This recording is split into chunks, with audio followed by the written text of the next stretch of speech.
started with the Braves. It was not looking good for the Braves today, especially since they are 0-30 in postseason history when trailing by 4 or more runs, and then they totally redeemed themselves. That was an insane comeback. 1-30 now. It was 0-30, but now they got that one under their belt because they were down 4 runs, came storming back, win the game 5-4. And Alex, this became an instant classic because of how it ended. One, in the bottom of the 8th, Austin Riley with a 2-run homer. They were down 4-3. 2-run homer makes it 5-4. And then in the top of the 9th, one of the greatest plays you will ever see to end a baseball game, especially a playoff game. Deep fly ball out to right center field. Michael Harris runs almost 100 feet to make the catch, a jumping catch up against the wall. That was the second out of the inning with a runner on first base, by the way. Bryce Harper was on first base, makes an incredible catch out there, crashing into the wall, then throws it back into the infield, past the middle infielders. Yeah. But then Austin Riley comes over from third base, scoops it up, makes a sick throw to first base, ending the game on that double play. It was the first double play that involves an outfielder in postseason history to end a game. And it was the first 8-5-3 double play in postseason history. Both of those things happened on the last play of the game. History was made. Shout out Michael Harris II. Obviously a great play out in center field. Yeah. But Alex, to me, that play, I don't want to say, I don't want to discredit Michael Harris II. Obviously, that's a great catch. But what Austin Riley did on that play, coming out of his position to come over, back up that throw from the outfield and make this slow roller play in the middle of the field, totally out of position to get to it. The way he had to field it and throw to first to double off Bryce Harper and end the game. It was the greatest play that I have seen end a postseason game. Great game, great finish, instant classic of a playoff game. Fantastic game. Okay, so we mentioned the catch. We mentioned the throw. We mentioned the double play. But we got to talk about Bryce Harper and that base running mistake. What was your feeling about that? Not a mistake. Listen. What? Yeah. Ow. Listen. Anybody that is talking about Bryce Harper making a mistake there on the bases is absolutely wrong. And let me tell you why. Because I get it. And this has become the conversation out there of, well, Bryce Harper, huge mistake. No, he didn't. He didn't. Let's talk about this situation, okay? Deep fly ball out to center field, 1 out in the 9th inning, you're down 1 run. Yeah. Okay? What you're taught to do as a baseball player is get out there. Get to second base, see what happens, and then retreat if he makes the catch. Now, in this situation of the game, Bryce Harper, as the tying run with 1 out in the 9th, decided, okay, he has to make one of the greatest catches in postseason baseball in order for him to get this out. And if he does that, I'm going to tip my cap, and that's going to end the ball game. But if he doesn't make that catch, I am going to score, okay? And he does not score that run if he's standing on second to see what he does. If he's halfway to second, if he goes all the way to second and watches to see what happens out there in the outfield with Michael Harris and Ronald Acuna, if that ball drops, guess who's behind Michael Harris, about 10 feet behind him? You can see him in the video. About 10 feet behind Michael Harris, ready to play the ball off the wall. That's Ronald Acuna Jr. with one of the strongest arms in baseball. If Bryce Harper is standing on second base, he does not score. He takes the risk of rounding second base, and if that ball drops, it's a tie ball game. It didn't, ball game over, but it's worth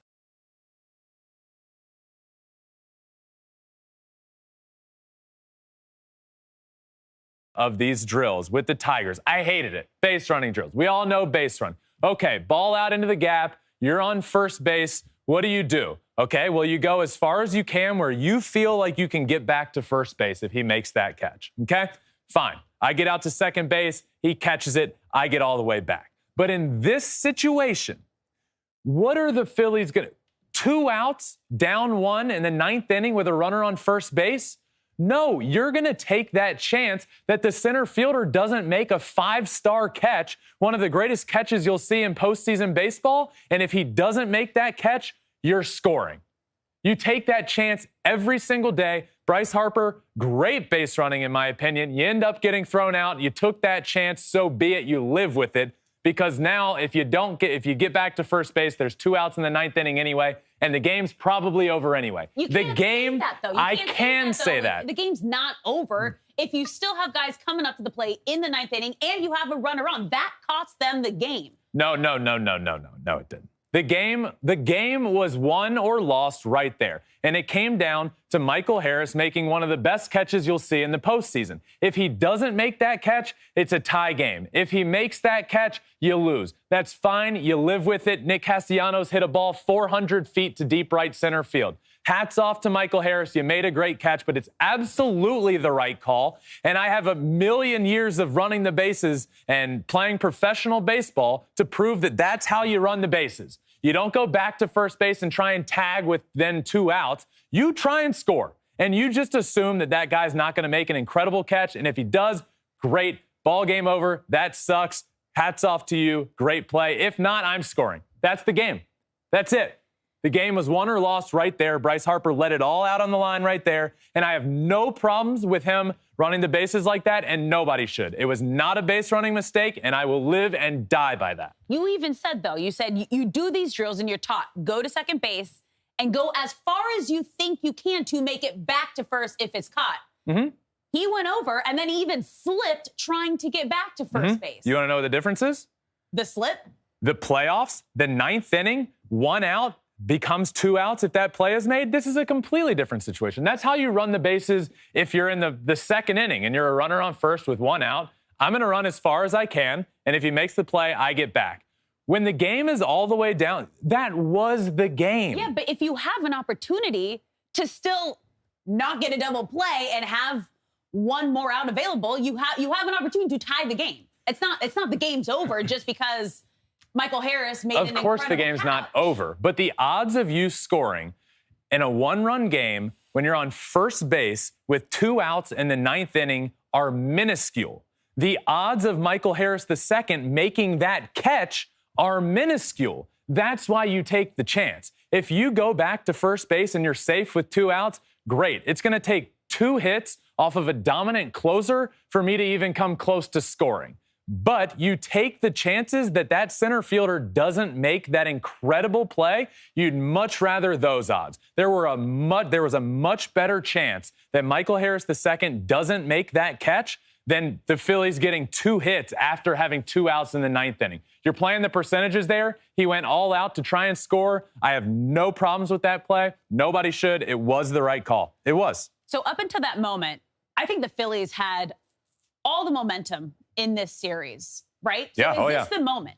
Is this play the moment that could swing the momentum back over to the Braves? Well, this is the play that, yes. Changed this series? Obviously, we can sit here and talk about why this play was important, right? The Atlanta Braves won the game on one of the greatest postseason plays you'll see to end the game. But why was it so important?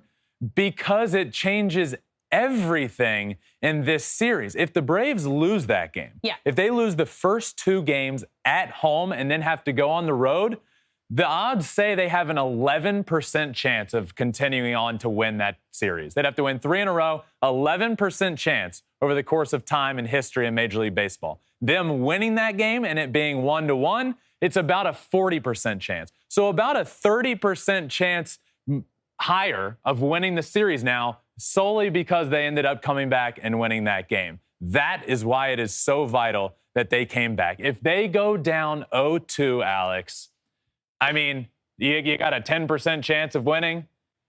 This changed everything. Not only do the odds speak to that, the momentum that they now have. The bats have awoken. The team awoke. The stadium was rocking. I mean, it was registering on like the Richter scale out there. Was. This changed everything.